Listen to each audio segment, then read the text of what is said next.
Hello dear students, good morning. You are most welcome to my video class. Now I am going to explain in this video the new concept kinetic molecular theory of gases. So this is a theory means the term theory is used here means it is a theoretical explanation about the behavior of gaseous molecules. What are their characteristics, how they behave. So for enable us to understand our observation better way, this theory has been put forward. This theory gives us understanding about the behavior of the gases in terms of the volume, pressure, temperature, etc. There are some assumptions about the gases. If we say that this theory consists of a number of assumptions of the gases, so there is nothing wrong to say. This theory explain or assume about the behavior of the gases. That assumption based on the some evidences of the some experiments or the law which has earlier we have studied that proposed by the different scientists, Boyle's law, Charles law, Gay-Lussac's law, etc. For example, in the Charles law we have studied that pressure and volume both are inversely related to each other. On increasing pressure, the volume decreases, and on decreasing pressure, volume increases. So, with the help of this theory, we will try to understand how does volume decreases on applying the pressure. Means when we compress the gas, then what is happening at the level of the molecule. So now let us try to understand the postulates of kinetic molecular theory of the gases. So as you know, my name is Harendra Tiwari from LPM Public School, Gola Bazar, Gorakhpur. So now I am going to discuss here the postulates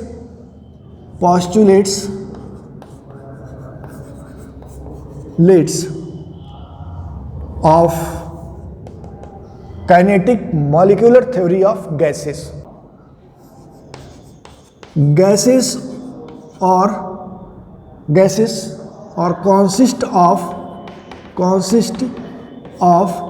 identical tiny particles. Gases are consist of identical tiny particles. Is it clear? The particles such as atoms or molecules. For example, if you take a gas in this vessel, hydrogen gas. So this hydrogen gas is consist of the hydrogen molecule, and all molecules are very small and all are identicals. Is it clear? The meaning of the first assumption is this only. If you take the oxygen gas, then oxygen gas is made up of or consist of the number of the molecules. That molecules are identicals and very small in size. The second point is that it is assumed that volume of molecules are negligible. The actual volumes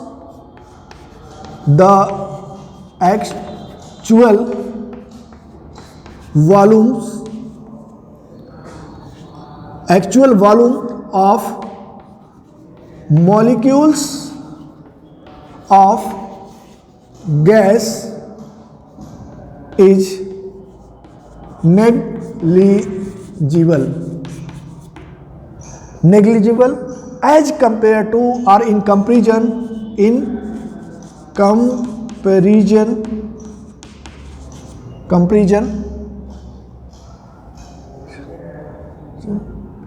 to the volume of gas. For example, if you have a gas, hydrogen gas in this vessel, so the volume of one molecule of hydrogen gas, it is negligible as compared to the volume of the hydrogen gas. Is it clear?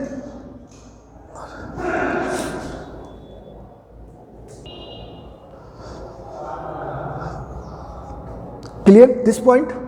Comparison to the volume of gas means this is a whole volume of the hydrogen gas. So with comparison to one molecule volume of one molecule, that is negligible. So what will be the volume of the gas? Since between, if we consider that the molecules, any two molecules of any gas, then we observe there are a large empty space are available. A large empty space are available between the molecules of gas. So that empty space we call the voids.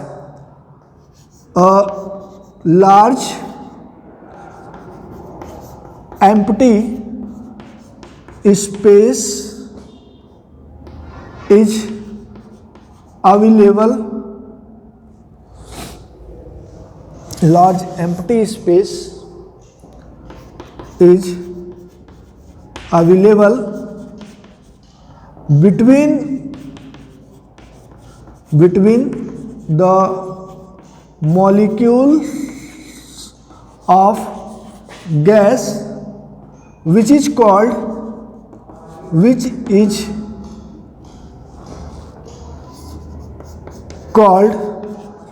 void. That large empty space, whatever present between the molecules of the gases, that empty space is known as voids. Clear? So now the volume of the voids, whatever the volume of the voids, that is the volume of the gases. Not understood? This volume of the molecule is negligible. So what will be the volume of this gas? So this empty space is the volume of the gas. Is it clear? If I ask you what is the volume of this hydrogen gas, then what will be your reply? The volume of this hydrogen gas, that is complete space, empty space. It's look like empty. Suppose here there are air of the molecule of the air are present, right? Air's molecules are present around us, but it's look like empty, right? So means the volume, we assume that in this theory assume that the volume of molecules is negligible and the volume of the voids or empty space is the volume of the gas. So the volume of the voids,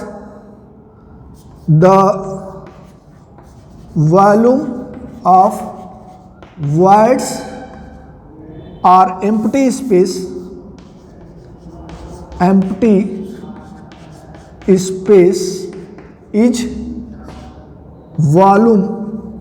is considered the volume of gas. Consider the volume of gas. So we can write here, that is volume of gas is equal to, nearly equal that, because we excluded the volume of the molecules. Volume of gas is equal to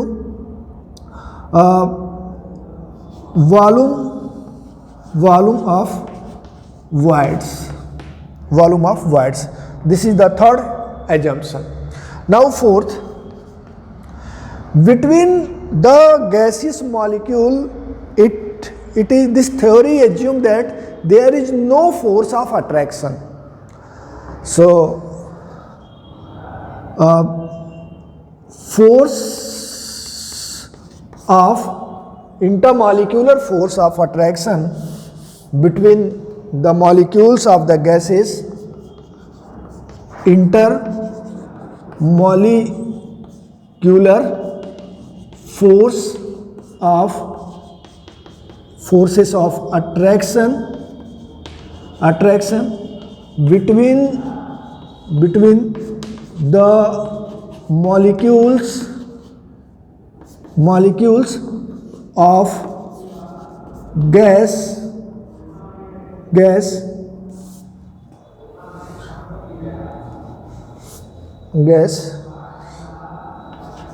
or zero or absent is the better word, or absent, or in the another words we can say that there is no intermolecular force of attraction between the molecules. Means when you consider one molecule and the another molecule, so between these two molecules there will be no force of attraction. Is it clear? There will be no force of attraction.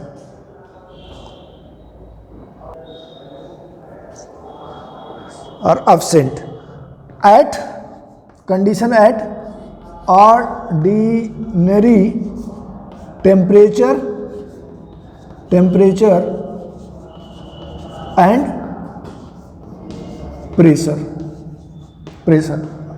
right? Intermolecular forces of attraction between the molecules of gases are absent, means there is no force of attraction. Clear? That's why they are moving randomly away from, apart from each other. Clear? Next is that particles of gases always in constant and random motion.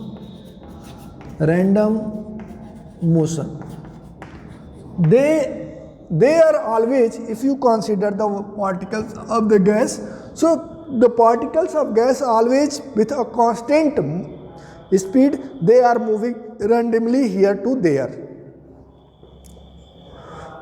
motion. So you have to note it down these 5 postulates, then I will continue next plus 5 postulates. Now number 6, the particles of gases move in all possible direction in straight line.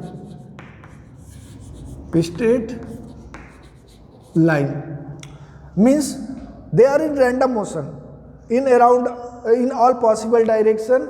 So how they move? In the zigzag, they will move in a straight line here. Then from here, if another particles, they collide with that particles and change their path in another direction. They change their path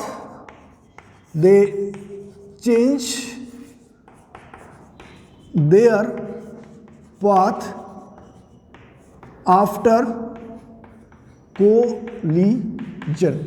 When they collide, then their path will change. Suppose for example, if I throw these chalk particles, so this chalk particle, how it travel? It make a projectile. But when the gas particles traveling, they travel in a straight line without do you know why? Because at that chalk particles the gravitational force works, but the gaseous particles are very small. So whatever the gravitational force acting at the gaseous particles, that would be negligible. So at the gaseous particles there will be no effect of gravitational force. That's why when they move straight. Clear?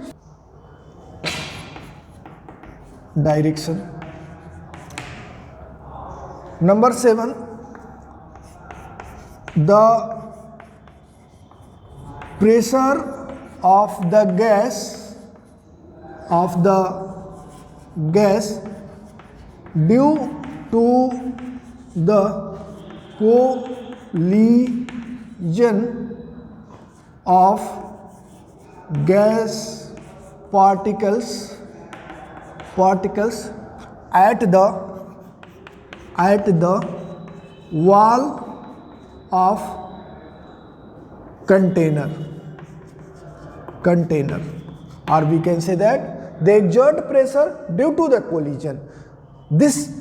Whatever the pressure of this gas in this vessels, that is because of the collision of these gaseous particles to the wall of the container.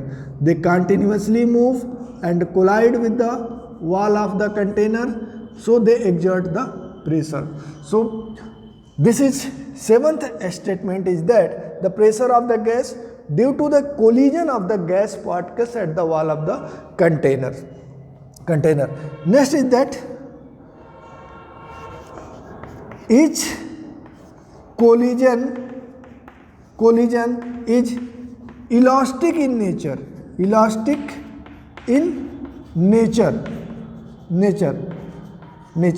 That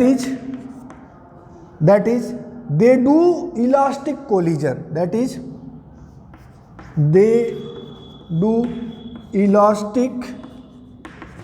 collision. So let us understand what is the elastic collision. The meaning of elastic collision is that elastic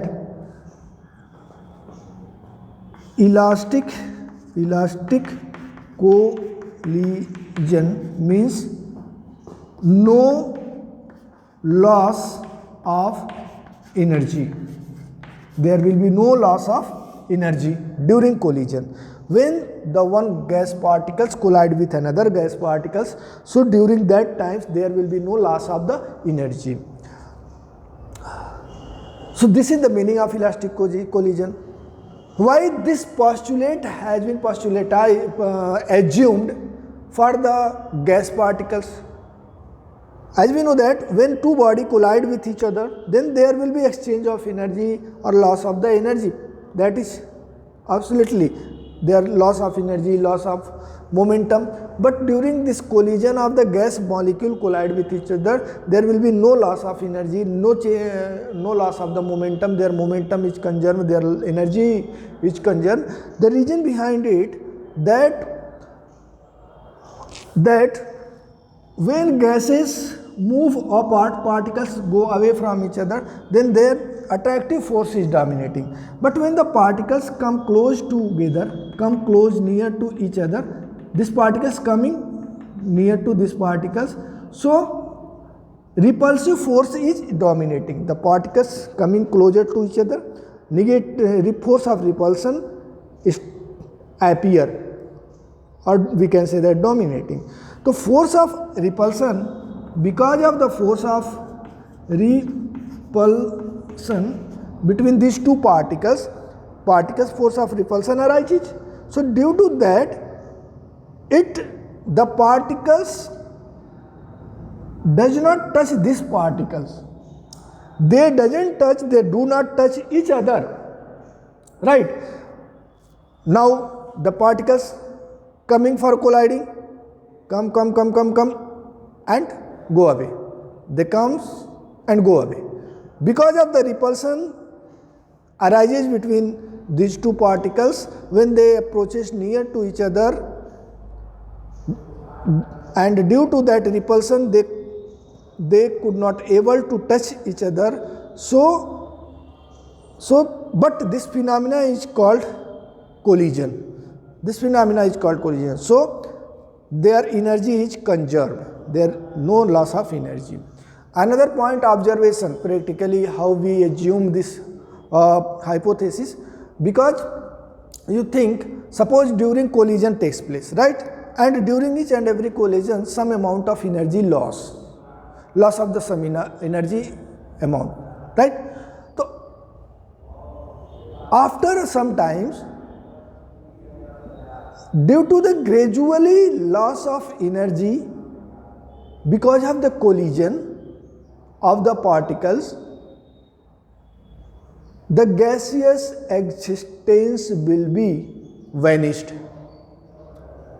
Suppose you kept a gas at 25 degrees Celsius temperature, hydrogen gas you kept. After some times, when you will come back at the same temperature, you will find the hydrogen gas change into the hydrogen liquid. Because of the during collision, it's a must, it is a clear that collision takes place. But collision takes place, and during the collision there will be no loss of energy, because if we consider the loss of energy, then the gaseous molecules or particles, they will lose continuously their energy. At a time will come when they will lose their all energy, then the gaseous state existence will be vanished and we will find the liquid state. Have you observed ever you kept any gas at the same temperature and after some times that gas will convert into liquid state? If it is possible, then the oxygen gas after some times will liquefy and it should convert into the liquid state. Means the collision takes place, but that collision is elastic in nature, and the meaning of elastic collision is that no loss of energy. Is it clear? Next, 9 number.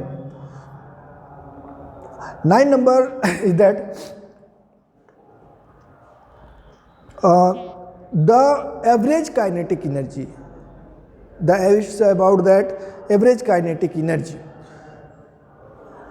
The average kinetic energy, the average kinetic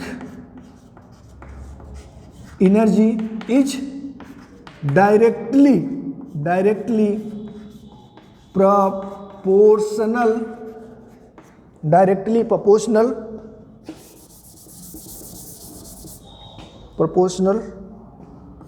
to the absolute temperature.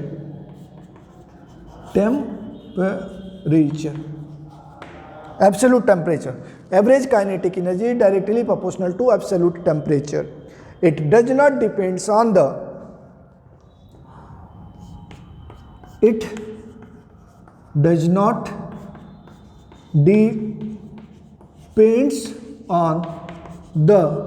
nature of gas.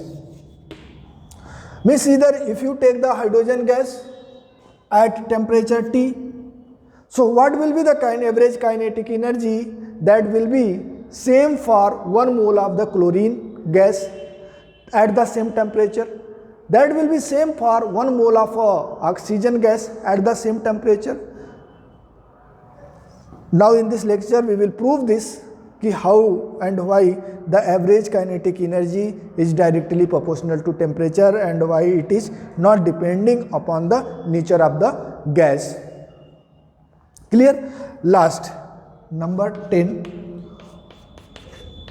force of gravitation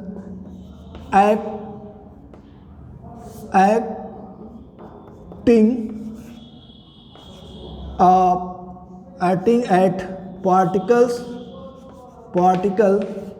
of gas is negligible, or we can say that zero. There will be no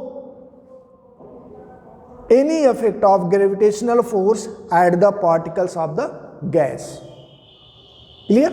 That's why they keep on moving in a straight lines. So we have just to understand the kinetic molecular theory of gases postulates.